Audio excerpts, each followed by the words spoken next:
Welcome to Simplifying Rational Expressions. And so you can see at the top we've got 5 over 15.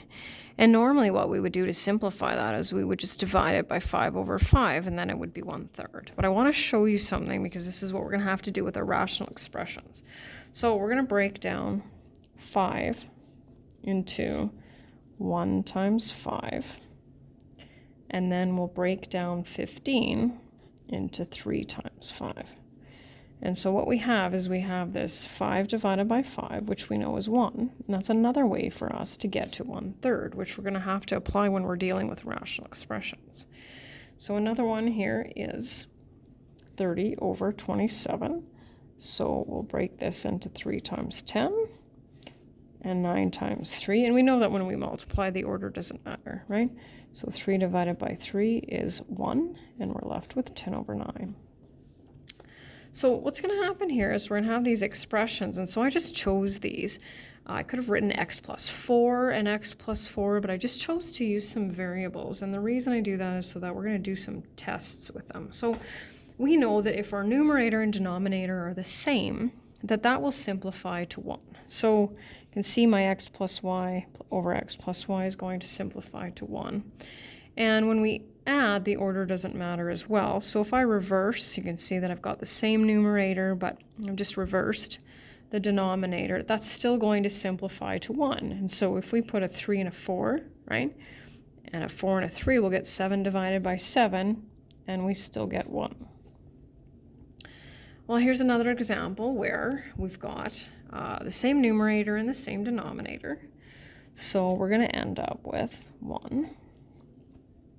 Now, what can happen is we have, right, you can see we've got some opposites, but we know that when we subtract, the order matters. So if I put in, let's say, a 7 and a 5, okay, so I'll put 7 minus 5. Now I'm going to reverse those, right? 5 minus 7. Well, I'm not going to get, 2, not negative 2. 2 up top and negative 2. What am I going to get? I'm going to get negative 1. So this expression divided by this expression gives us negative 1. And this one sometimes can be tricky, right? Because we are not allowed to say, oh yeah, this divided by this is 1, and this divided by this is negative 1. This is a binomial, right? They go together, and we have to evaluate the numerator first and or separately, as well as the denominator before we can simplify it. So if we try to do the same thing that we did before, 7 minus 5 over 7 plus 5, we are not going to get anywhere close to 1, right? And that's going to change with our numbers. So that kind of expression has to stay the same. Can't simplify it. So we know that two expressions are opposites of another if we can get to the other one by multiplying it by negative 1. So the quotient, right, when we divide two opposite expressions will always be negative 1. So my question here is, when we simplify these two expressions, will we get a negative 1? Yes, we will, because they're opposites. Okay, what about this one? And at first glance, you might think, well, no, that's not going to work. But let's see. If we factor out a negative from this, look at this, right? Well, we know that a plus b divided by a plus b is 1, so we're left with a negative 1. And here, right, n divided by negative n is negative 1. And we already dealt with something similar to that, right? If I put a 2 in place of the y, I'm going to get a negative 2 over 6, and that is clearly not a negative 1. So when it comes to simplifying rational expressions, what we need to do is factor the numerator and the denominator. And then we need to look for equivalent expressions of 1 or negative 1 to be able to simplify it. So we're going to include our non-permissible values at the bottom as well, even though we're not solving. So first thing we'll do is just take out a GCF. And this one's not too complicated, right? So we have that, there's our 1, and we're left with that as our final answer. And so, of course, we don't write non-permissible value because that would take forever. But we know, even though we simplified it, right, we still have to look at that and say, oh, yeah, we know we cannot have a variable in the denominator, and that's the value that would give us that negative there.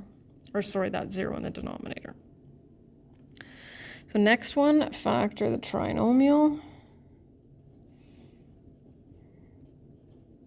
I mixed up my signs on that one. M plus 2, M minus 6, that looks better. So now you can see we have two M plus 2's, right? Numerator, denominator. Final answer. So here is an example where, okay, we're still going to put our MPV. So you are more than welcome to write M plus 2 is not equal to 0, but you're also allowed to just simply state that M cannot be negative 2. Okay, so next up, we will simplify our numerator, and then so kind of the nice thing about this too is you look at this and you kind of assume, even though it's not a guarantee, it's most likely that one of these factors will be the x minus 2. So I'm going to pretend that's how it goes. And I will take that and just make sure when I multiply my outside terms, I get 5x. My inside terms are negative 4x, and that's going to give me that positive x. So I simplify that. And then it's important not to look here, but to look here, right? These are both factored, and even though this divided by this gives us that one, we still have to take that as a non-permissible value. So if you'd prefer to do your non-permissible values before you simplify, then by all means you can tuck them up there. So we know that x can't be 2 from that one, and x can't be negative 5 over 2. And the last one, difference of squares, and a trinomial. There's our 1. And our non-permissible values are n can't be. I like to go back to where I factored and then just take them from there. And then just one more thing before we finish here.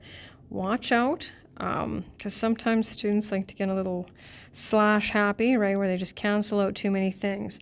So this divided by this, right, is not going to give us 1. And a way to do that, will not cancel out because this binomial goes together. So if you put in a 3, let's say, right, 3 plus 4 is 7 divided by 3. Well, 7 divided by 3 is not equivalent to 4, right? So when we simplify that, we have to make sure to keep it there. And that's it.